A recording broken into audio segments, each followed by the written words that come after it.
Welcome to Knowledge Valley. Today we are going to see the role of capitalist class in the Indian national movement. In this lecture we are going to see how did the capitalist class play a role in Indian national movement, how their ideology became a part of Indian national movement, and who were the various leaders who were the part of this class. So in depth we are going to see the growth of capitalist class. So these are the pointers that we are going to cover. That is the growth of capitalist class. The role of colonial state. Was it a stagnation or a market-led growth? Then we are going to see origin of the capitalist class and sources of capital. We are going to see business structure and management. So that's the first section which we are going to see. That is the growth of the capitalist class. What was the situation of the market during the British period? Was it a stagnation or a market-led growth? We are going to see how did the capitalist class originate and the sources of capital and the dependence of the capitalist class on the business structure and management. The second section we are going to see Indian capitalist class and the national movement. That is, we are going to check how they entered in the national movement from 1880s. Then 1905 Swadeshi movement. Then we have the First World War. The role of Mahatma Gandhi. Civil disobedience movement. The rise of the socialists. And then finally 1940s. How the capitalist class played its role. So we are going to see this flow of capitalist class in the Indian national movement. So we are going to see it as a flow, as a story. Then the last part, that is the third section, we are going to see what was the aim of the capitalist class, what was its objective, and what was the strategy. So these are the things that we are going to cover today when we talk about the capitalist class. Before going to the three sections, just to see the various leaders of the capitalist class, there are many. We are covering 2-3 of them so that you also know that these people were also there, part of the Indian national movement. So we have Jamnalal Bajaj, an important capitalist class leader, and in 1920s started the Bajaj company. Very important person heading the capitalist class during the freedom movement was Jamshedji Tata. So you must have heard about the Tata group of companies. So he is Jamshedji Tata, starting with the iron and steel company. Started with many things, and famous one or the bigger one was iron and steel company in Sakchi, Jamshedpur in Jharkhand today. Then we have G.D. Birla, Ghanshyam Das Birla, and another important person in influence. He was a Gandhian and also influenced the Indian national movement. So we are going to start with the three sections. I hope you have understood what we are going to do today, and we have seen the various leaders also. Let's see the first section, that is the growth of capitalist class. The growth of indigenous capitalist class was slow. So you have to remember the growth was very slow. It was not that the British had made things convenient or conducive for the growth of the Indian businessmen. Traditional Indian business destroyed by the Britishers was due to various reasons. The British controlled the industries after 1860, which is joint stock company, management houses. We have the shipping companies, joint stock companies. We have managing houses, banking and insurance sectors. As I have told you, trade and shipping. All these were controlled by the British. Initially, Indian businessmen were just subordinates. They did not play a major role. They were just subordinates. But later, they slowly got inside and started opening their own businesses, which became big. They broke the white collective monopoly. rise and growth of Indian capitalist class was linked to the basic structure of colonialism. So you must remember they broke the white collective monopoly. So initially we know the businesses was not rising, Indian businesses was not rising as much. The Britishers had broken the traditional businesses, but later slowly because of the nature of the colonialism, the Indians also grew. Some of them, not many. They broke the white collective monopoly. So this is what you will write in the introduction. We'll see part 1 of the section 1, the role of colonial state stagnation or market led growth. So was it a stagnation or a market led growth? We are going to see now. Dadabhai Naoroji talks about drain of wealth, criticizes the leakages. So drain of wealth is a concept which is important. Talks about the drain of wealth, criticizes the leakages, thus slow growth of capitalist class, leakages like unilateral transfers, cost on wars and military, salaries, interest on railways and other public debts in money market. So drain was due to various methods. You can call it home charges, you can call it looting the people, anything through various expenses. Like here we have seen unilateral transfers, cost on wars and military, salaries, interest on railways and public debt in money market. So all these methods, money was going out of India and India was not getting anything in return. That is drain of wealth. Thus shortage of capital in India. The salaries were very high given to the British, thus waste of Indian potential sources. So we are seeing, was this environment created by the British conducive for the capitalist class? So we are saying it's not that conducive. There was no protection for the Indian industries like done for the other countries or done by the other countries. So if there was indigenous political power in India, we would have protected our country or our industries, but we did not. Lack of developed institution, especially financial. So there was there was drain of wealth, there was no protection, there was lack of developed financial institutions. Method and technology was also not that great. The Britishers were not global leaders by 1880. So technology and method was not that great. Colonialism guaranteed security of private property and sanctity of legal contract. These elements show market-led growth. So till now we saw what are the negatives. Drain of wealth, no protection to Indian industries, lack of financial or insurance institutions, lack of methods and technology. What was the positive was private property was secure, legal contracts was considered as sacrosanct, thus elements of market-led growth. Expansion of foreign trade where cost of raw materials were low. So these were some of the points which show positive. We have seen the negatives and we have seen the positive. Let's go ahead. Part 2, origin of capitalist class and the source. So we saw, was the environment conducive? Now we are going to see what is the origin of capitalist class and the sources of capital. Significant level of development merchant capital during the pre-British period or pre-British era. For example, the Chetis, the Boras and the Parsis. So before the British coming, there was a merchant capitalist class. Merchant capitalist class means they used to do banking and provide loans and give insurance. Company monopoly did not wipe them out, they became middlemen. So once the company came, these merchant capitalists became middlemen. So just remember, merchant capitalists becoming middlemen now. After 1850s, capital for them came due to commercialization. Now these merchant capitalists started doing trade.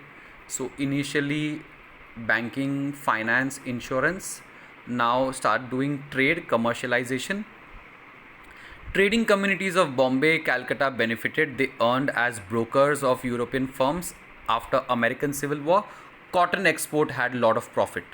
Thus, the rise of the Birlas and the Tatas. As I just told you about the Birlas and the Tatas, initially merchant capital, then commercialization, then brokers, and then finally exporters. So just remember the various points. How the various capitalist Indian class grew. The traditional business communities rose due to various economic activities, especially trade and banking. So I have given you the flow, that merchant capital, then remember middlemen, then brokers, and finally exporters. Sometimes went outside their fields of economic activity. Example, purchase of idle assets, IDOL assets, such as gold. So initially they were in the exports and various financial things. Later, idle assets were purchased by them. Other communities earned profit as brokers. Parsis were artisans, etc. They profited from exports. So the Parsis, they were actually artisans earlier, but then they started exporting.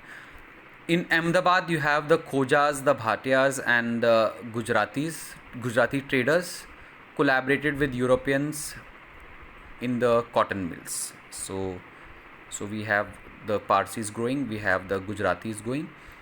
In Coimbatore, Madras, such as cotton farmers come traders. In Coimbatore, we have cotton farmers and traders. Chettiars, a very important Chettiar community in Tamil Nadu, they migrated to Burma and started or were included in the part of the capitalist. Calcutta and East India dominated again through export.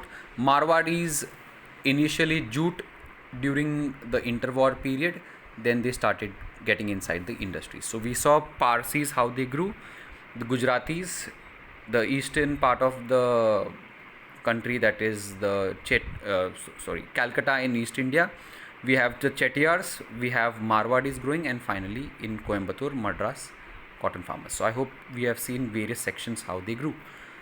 Capital in India was in short supply, banks underdeveloped, as we had seen earlier also. The financial institutions were not that strong, banks were underdeveloped, only helped Europeans. Capital markets small, thus capital class dependent on communities, strong cooperation between communities like Parsis and Marwadis. So initially the capital was not much, short supply, banks were not that strong, and they used to only cater to the Europeans, and that is why they depended on communities. So we saw how the various communities grew. We have seen they started as merchant capitals, then brokers, then traders, then export people. Then we saw from where the money was coming. So we saw various sections taking part in trade and industries. No proper supply of capital, they becoming dependent on the various communities. Now we are going to see the third section, that is business structure and management. Now these capitalist class, whoever started the industries, were dependent on the business structure and management on the European. So traditionally Indian businessmen was rooted within the family and community.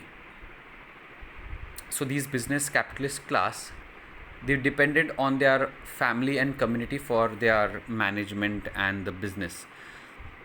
Thus easier access to supply and credit too. Until 1850, partnership was a general form of ownership cum management.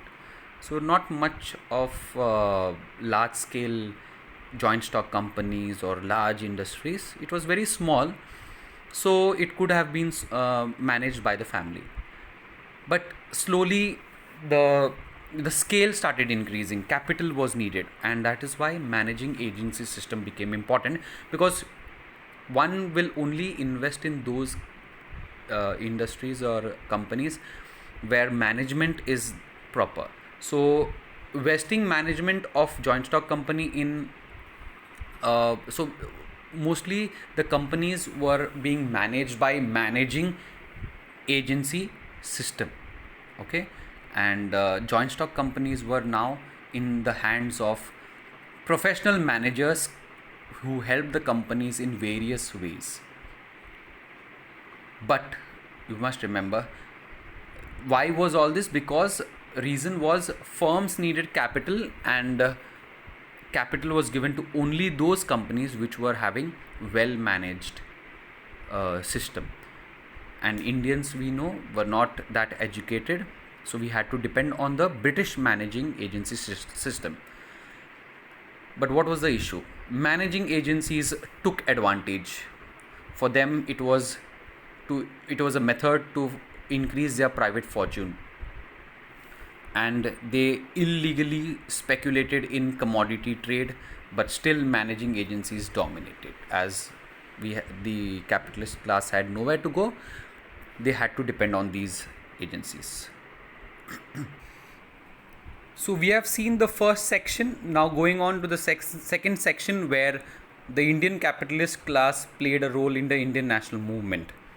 So we are going to start with the second section, Indian capitalist class and the Indian national movement. So you must understand, in part 1, the Indian capitalist class was slowly and steadily growing, and even growing in their influence in the Indian national movement. So Indians during the British period saw a new class growing after 1860s. There was conflict of interest between Indians and European class. So we know the Europeans and the Indians, especially the capitalists, they were having a conflict of interest, and the government major support was to the European capitalists. This was not liked by the Indian capitalists. Preferential treatment was given to the Europeans, and undue restriction was there on the Indian goods. So preferential treatment. Indian capitalists criticized the favorable position occupied by the British, especially the coastal shipping. So preferential treatment and favorable position occupied by the British. The capitalists did not give a militant position to British government. We must remember there was a conflict of interest between the British as well as, on the other hand, the Indian capitalists, but they did not give a militant opposition. Militant opposition meaning they were not as strong against the British like we have the extremists or the revolutionaries. They had their reason, which we are going to see that later. Then we see in part 3, the capitalist class put up a strong agitation for protection of Indian industries. So we see they are growing, British capitalists getting preferential treatment, and Indian capitalists asking for protection of Indian industries. Now, why is this protection important? It will be benefiting them if the Indian industries are protected. From 1880 onwards, the industrial bourgeoisie grew. That is, the capitalists grew. In the meantime, Indian National Congress was formed in 1885. So remember this, 1885 INC was formed. 1905, industrial class consciousness grew and supported the professional class, that is the INC. Capitalists entered INC for their rights, supported Swadeshi and boycott as it served its own class interest. So we are seeing 1880s, they are entering slowly. 1905, they are supporting as the Swadeshi, as it will benefit them. Swadeshi encouraged the textile industry, and we know the Indian capitalists were there in the textile industry. Thus in 1905, the social base of INC increased due to the entry of the industrialists. So we have seen the socialists were present. Now there is the entry of the capitalist also. During First World War, industries grew rapidly, but goods were diverted to the war. Later, British government supported industries, strategic industries like iron and steel. So slowly even iron and steel was supported, and again we know British government did it for their own benefits. So we see from 1880, 1905 to the First World War. We have seen various organizations also grew during this period, like we have the Bombay Mill Owners Association, Indian Jute Mills Association 1884, Ahmedabad Mill Owner Association 1891. Very important is FICCI, Federation of Indian Chambers of Commerce and Industry 1927. Please remember FICCI 1927. And then you have All India Organization of Industrial Employers in 1933 and Employers Federation of India 1933. So remember some of these organizations. So we have Bombay Mill Association 1875, Indian Tea Association 1881, Indian Jute Mills Association 1884, and then FICCI and 1933, two associations, that is All India Organization of Industrial Employers and Employers Federation of India. Part 5 we will be seeing end of World War I, the weight of capitalist class grew in the INC. We know the capitalist class are becoming stronger after World War I, and they shaped the INC programs and methods.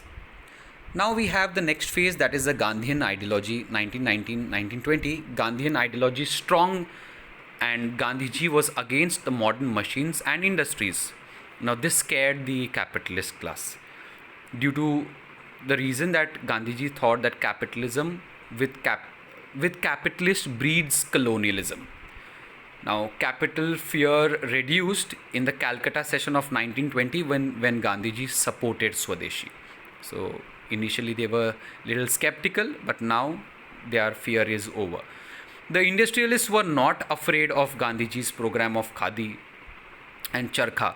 Instead, some industrialists also supported this movement. They saw the movement as a weapon to force the British to grant concession to their class, that is the capitalist.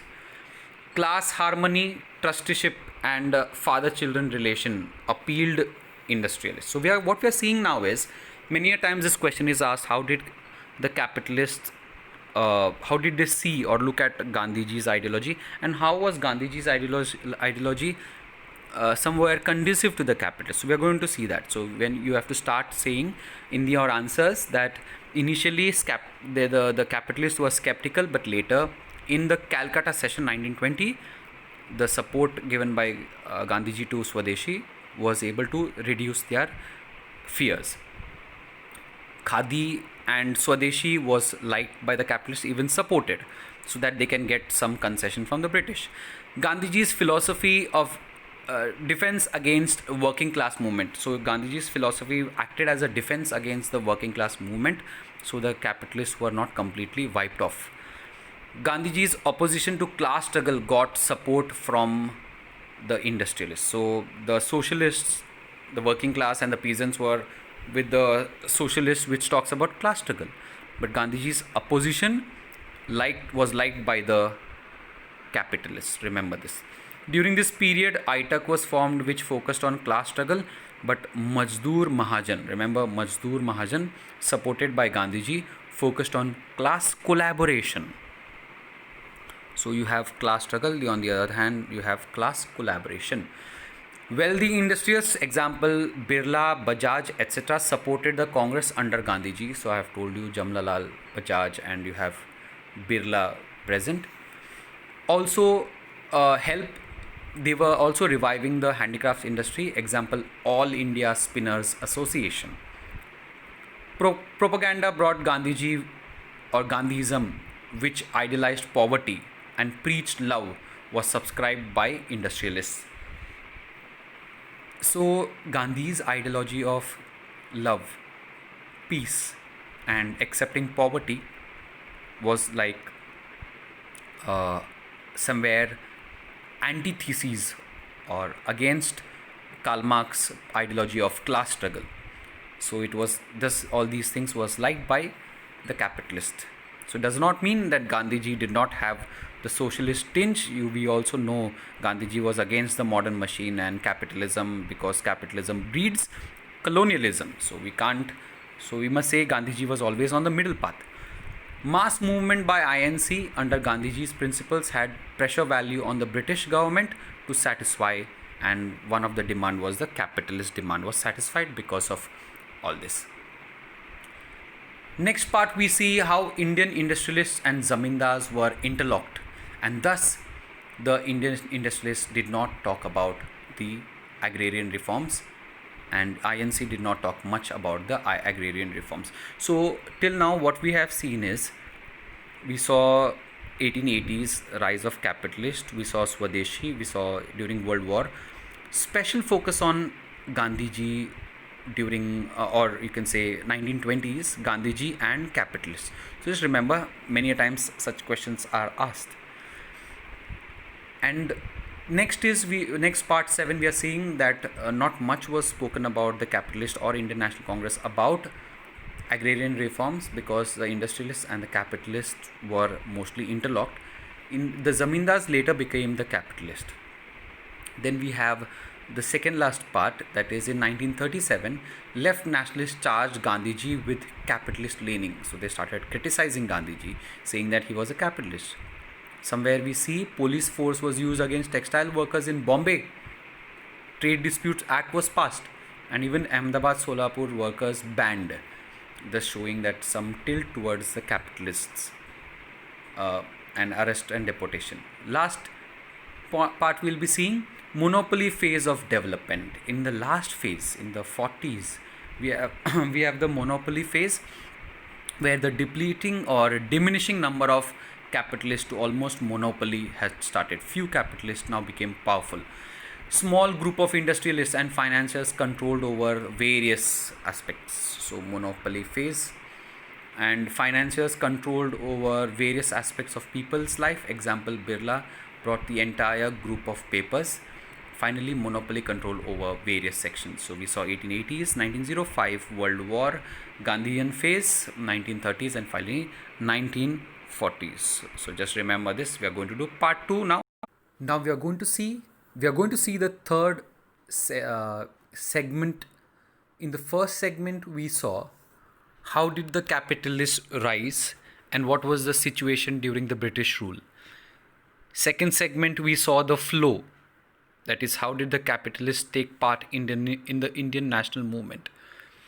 In the third segment, we are going to see what were the objectives, nature, features, and how did they play a role again in the Indian national movement. So we are going to see from the philosophical point of view.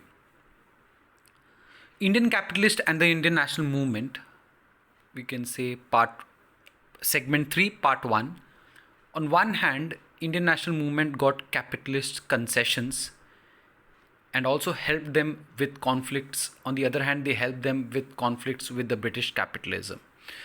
So the capitalists taking part in the Indian national movement, there were two benefits.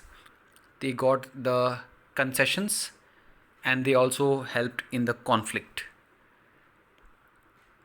Part 2, we can see the capitalists recognized that Indians wanted freedom, and thus to remain relevant and serve their interest, they took part. So first, they were getting the benefits of concessions, conflicts. They wanted to be relevant, because if the freedom is got without them and only by socialism, then they will not have relevance after they get the freedom. Part 3, aim was not permanent hostility and total confrontation, but compromise and compensation. So we saw why did they enter. Now we are seeing what was their aim. Was it a complete removal of the British rule? Answer is compromise and compensation. So there was a strategy of pressure, compromise, pressure. Just remember, pressure, compromise, pressure. That was the strategy which was there. For the capitalist, mass struggle would remain limited and never out of control. So limited mass struggle, pressure, compromise, pressure. Confrontation was there, but compromise and compensation, relevance, and their benefits. Sixth part, compromise should follow short period of struggle. Example, G.D. Birla described, that is Ghanshyam Das Birla, described direct political action as a method of disorder. He said compromise should follow a short period of struggle. So struggle should be short and then compromise. So this is how the capitalists were thinking. This is how the capitalists played their role. Step by step political progress in ascending order as the capitalists were propertied class, at the same time socialists challenging through class struggle.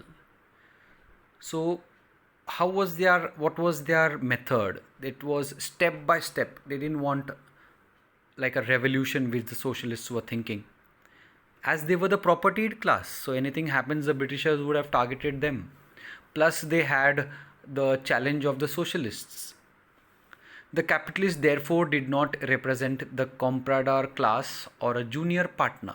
So, see, having said so many things that they were in confrontation with the British, they wanted compromise, step by step, pressure, compromise, pressure, and they didn't want a full scale revolt, etc. But this does not mean that they went to the Britishers or on their side. So, they did not represent the comprador class or a junior partner of the British capitalists, bearing collaborationist relationships. So they were not collaborating with the Britishers. What was their aim? Economic growth during national movement, comprised step by step increased. So first is they wanted, see, during the independence doesn't mean that they don't worry about the economy. The economic growth was needed. Hegemony of the national movement under the right wing, so their focus was on the right wing, and they wanted to keep the revolutionary in check. So these are the 3 points they were focusing on. The capitalists were liberals. Remember, no direct participation except they didn't take part directly. They accepted titles, gave finance and their support. They gave finance. Just remember, they did not take part directly. They gave finance. They accepted titles, and sometimes their support is exaggerated. They did support, but not in the exact sense or in large number how the socialists did. Never approached the National Congress politically. They did not urge or encourage political movement to surrender. So they didn't take part in large number, and they were not so vocal against the British, because you should understand they were the propertied class. Their goods or their material or their property would have been destroyed. The right wing was preferred and supported against the left wing in Congress for political purposes. The Congress was seen as national spokesperson. So they didn't go to the British, but they supported the right wing inside the Congress. And they saw Congress as the real national spokesperson. So they didn't want the leftist also. They didn't want the rightist fundamentalist also. So no extreme. Immediate compromise leading to short-term growth was the objective, or else it would hamper economic and social growth. So, as I had told you earlier also, even during the freedom struggle, economic and social growth was the target. They were dependent on administration as they were the propertied class. It was most vulnerable section, as well as the administration was... They were depending on the administration as they were propertied class. Otherwise, they would have harassed the businessmen. To check the growth of left-wing or radical political forces, people would carry such radical feeling after independence also. This would not only destroy Britain's rule, but also India's future. So the capitalist class, as I told you, they were the propertied class. They would have faced the brunt of the Britishers. Plus, they didn't want that after independence, the radical ideologies move forward, because it will not only destroy British but also Indians or India once Indians get freedom. The fear of the left did not make the Indian capitalists support the Britishers. They supported the Indian right wing.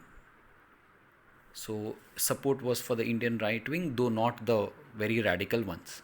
The Indian capitalists used the political pressure for concessions and compromise. Compromise, a balance between surrender and complete independence. So there was a balance between surrender and complete independence. So they didn't give up. They didn't tell the Indian National Congress to leave or go to the side of the British. but there was a balance. It means position or positive gains in economic and political rights. Compromise should lead to benefit of capitalist class. So they were thinking about their class, which was natural. In 1920s, capitalist class for concessional or constitutional advance.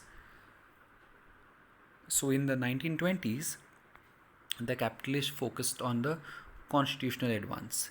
In 30s, dominion status.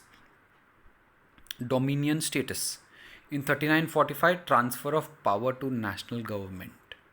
So this is how you must remember.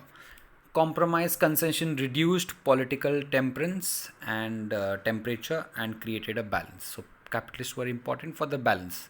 Continuous pressure on imperialism is maintained, though not a continuous state of confrontation or struggle. So continuous pressure they maintained does not mean continuous confrontation. And finally, G.D. Birla writes a letter in July 1970 that to continue the confrontation, he writes to Gandhiji, ask for more concession as it was more than 2 years. So after 1935, in 1937-38, G.D. Birla writes to Gandhiji saying that it is more than 2-3 years. Why haven't we asked for concessions, compromise? So as I had told you, the capitalists were not there politically very active, but they knew what their interest, how would their interest serve. So this is about the role of capitalism in the international movement or the freedom struggle. So remember, the art and science of asking questions is the source of all knowledge. Thank you very much for listening.